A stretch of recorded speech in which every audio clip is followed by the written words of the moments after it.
What's going on, guys? It's your boy John the Liquidator coming back with a major story. So it looked like footage is starting to emerge of former NBA players, former gamblers, pretty much exposing the WNBA referees, NBA referees. This thing is getting spooky. Guys, for this one here, we got to go all the way up to New York. Let's get it. Let's go.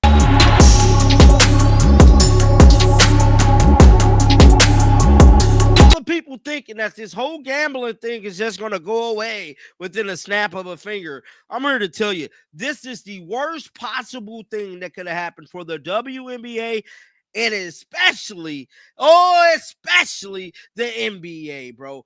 As of right now, the NBA was struggling in ratings. The WNBA is going through growing pains, and they hanging on by the needle and a thread.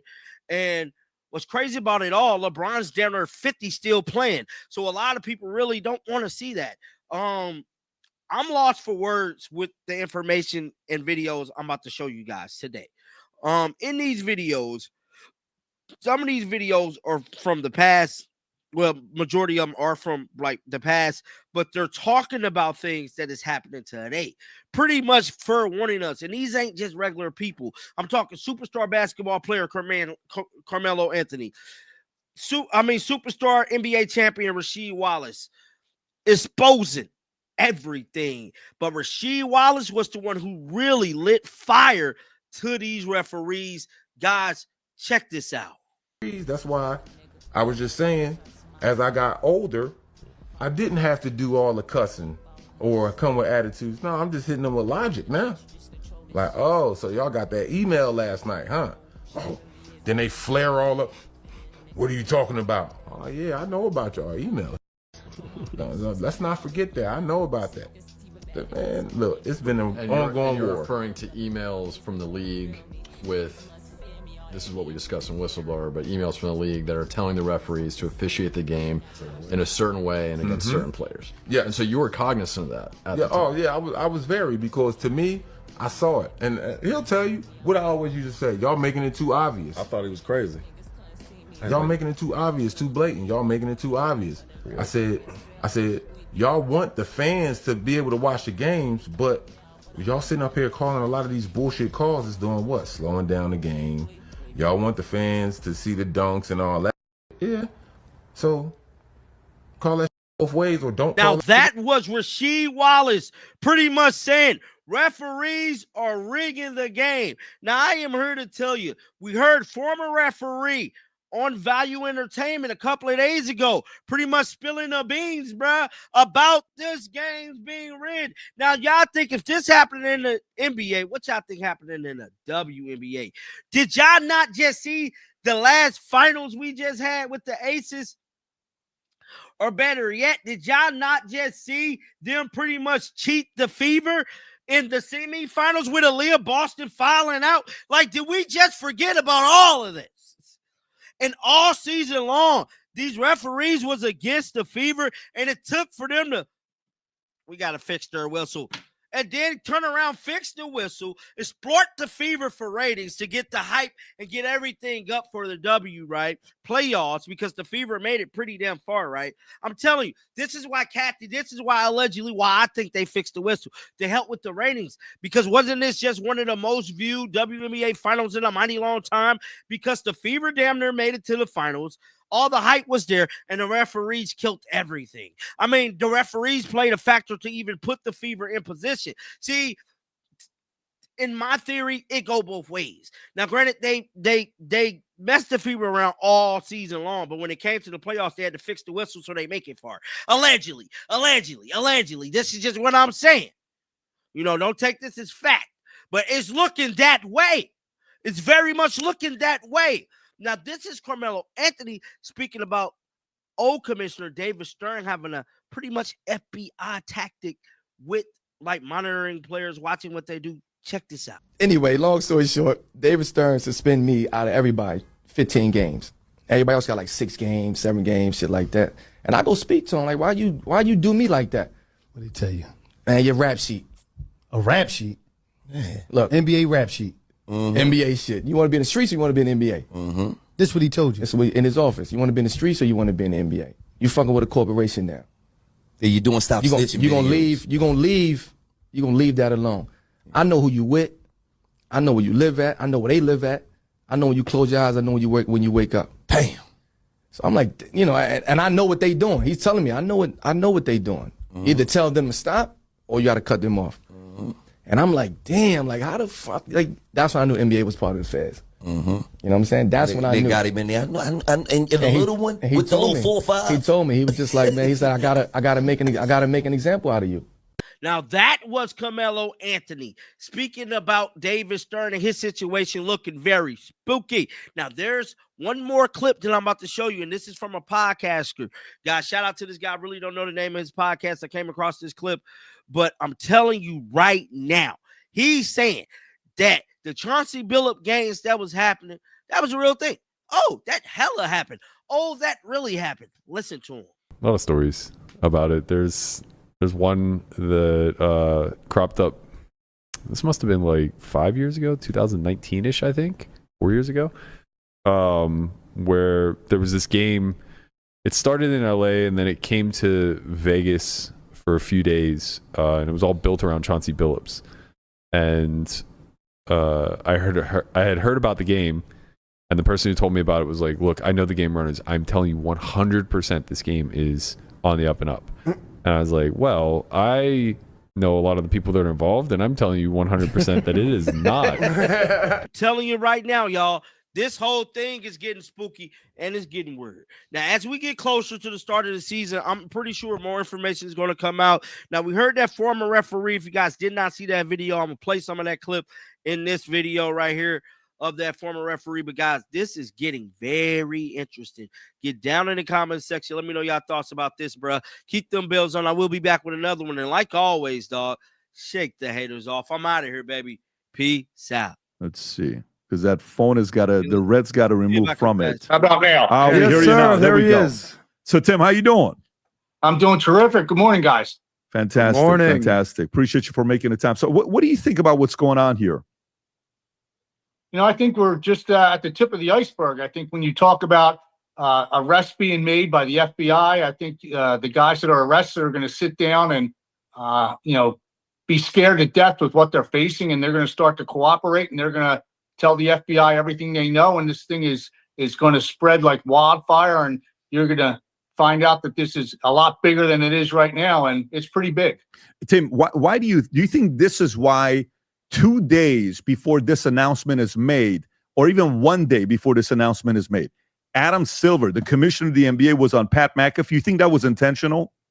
Absolutely. I think he was trying to, get ahead of the fire a little bit and talk about that they need to get gambling under control. And I think that he's going to continue to try to figure out a way to, to put a lid on this, but it's going to be very difficult for him because I think this is. So Adam Silver went on Pat McAfee, I'm guessing before all the accusations coming out.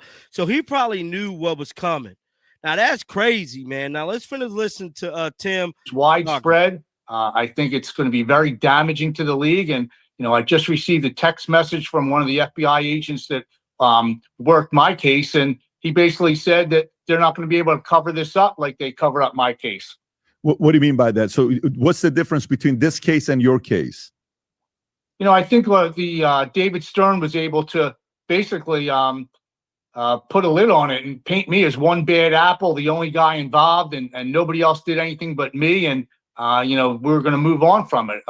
The FBI said that there was 6 or 7 other people that they wanted to indict, and this got shut down from the highest level. And then I find out, after I go to jail that, a guy by the name of Greg Andres, who was the head of the Eastern District of New York, took a job at a law firm and all of a sudden got all the outside legal counsel work for the NBA. So, it was a situation where David Stern really ran that whole investigation, and it got shut down by the, highest level people in regard to other people being involved.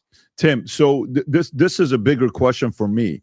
One of the stories was where is it Damon Jones, I think, was that gave and maybe I'm saying this incorrectly, but one of the players that was a teammate of LeBron gave word that he may not be playing the game to a guy on the outside Do you think this is going to be tied to some NBA superstars as well? And Chauncey is a superstar. He's an NBA champion, finals MVP. He's absolutely a superstar, a head coach. But do you think some major superstar names could be tied or linked to this case here?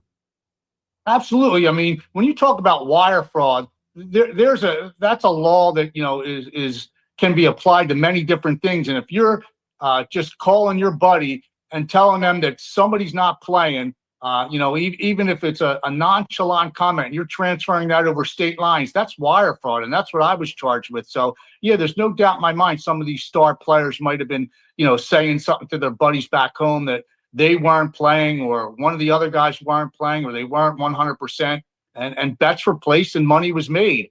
I think that, sometimes people with power and money feel that the rules don't apply to them, and they're not going to get caught. And you get a little bit cocky like I did and think that you're going to get away with something like this. And you just don't. You eventually always get caught. What is the approach that the mob takes? A lot of times I've had a lot of the folks in the mob, on, and I've talked to Michael Francis on how close. This is where things get interesting.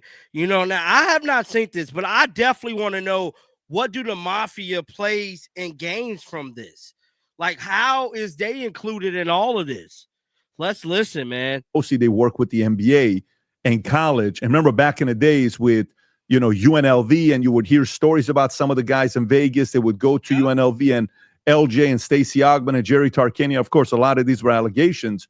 But what is the mob's approach when it comes down to NBA players? Why is it that a lot of the mob is tied and they target NBA? And by the way, this may open up to the NFL. Stephen A. Smith said that, they may be coming after the NFL. They may be coming after WNBA. What is the mob's approach when it comes down to working with the NBA? Yeah, it's not just the NBA that it is. This is going to be widespread into other, professional sporting teams also. And, it's just a situation where, you're hanging out with the wrong people different times, and people are connected to the mob, and you get comfortable with somebody, you think they're your friend, and the next thing you know, they have something on you, or you're in a enormous amount of debt to them for some reason, and they have their claws into you, and they're going to put pressure on you to do things for them in regard to information, so that they can continue to make millions and millions of dollars. So in my situation, I remember I thought I was just going to give the guy the picks for 3 months and be done with it. And the FBI agent said they would have never, released you. You were their golden goose. And if you would have stopped giving them the picks that they wanted, they would end up killing you. So, the mob is the mob, and it's still prevalent in the United States of America. I know people think that it's not, but, it's still, working very, very hard. Adam. Bro, you're done already? Yeah, bro. How? I hired most of the higher AI employees. Wow. Tim, how big is the Vegas effect here? Because if you scroll back X amount of years ago, there were no professional teams in Vegas. But the NBA Summer League is based in Vegas. We know that they have the Raiders now. I believe they have a WNBA team. I think LeBron is trying to bring an actual NBA team to Vegas. We know that the Mafia was located in Vegas. People think that the Mafia went away and they're just podcasters now. They're clearly out there. How big is the Vegas effect here, in your opinion? I think that, you used to always be told you couldn't go to Vegas, stay away from Vegas. It was nothing but trouble. I think it's just a matter of there's a market out there, and they want to improve the bottom line. So, they move into Vegas. You mentioned the Summer League for the NBA out in Vegas. They put it out in Vegas because they wanted the attraction for, some of the bigger players to go out there and watch. And, it exploded out there because people went to see it, and they loved it, and loved going to Vegas. So it's all about the bottom dollar when it comes to, moving out to Vegas and expanding to different areas.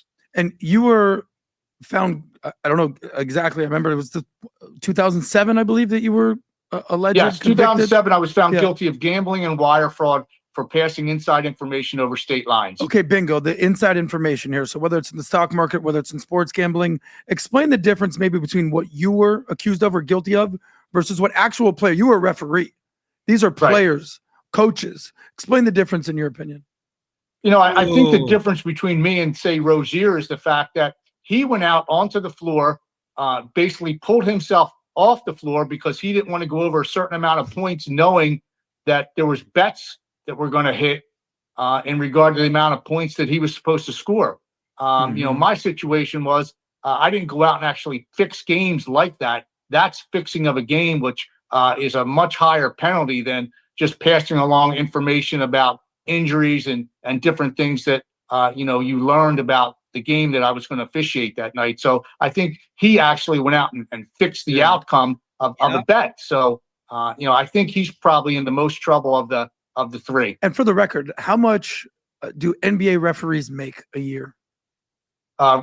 They do very well. A referee that goes all the way up to the NBA Finals is going to probably make a little bit over $500,000 a year. Now, these are NBA referees, right? WNBA referees ain't making that. I just want to let y'all know. A lower level guy is going to make somewhere around 200, 225 a year. Okay, but this is good money. But this isn't NBA, max salary, even minimum vet money. That's 5, 10, 20, 50 million. Terry Rozier, I mean, I think he's made over $100 million in his career. He plays for my Miami Heat right now. Why in the hell would someone who's made over $100 million waste their time and their reputation on a $100,000 bet? Explain to me the mind of a player. That's why I think there's something weird going on here. 160 million. Great question. Great question. But what you have to realize is that, gambling addiction is just like drugs and alcohol. Damn. And, you get a high from that. I got a high from it. I enjoy doing it.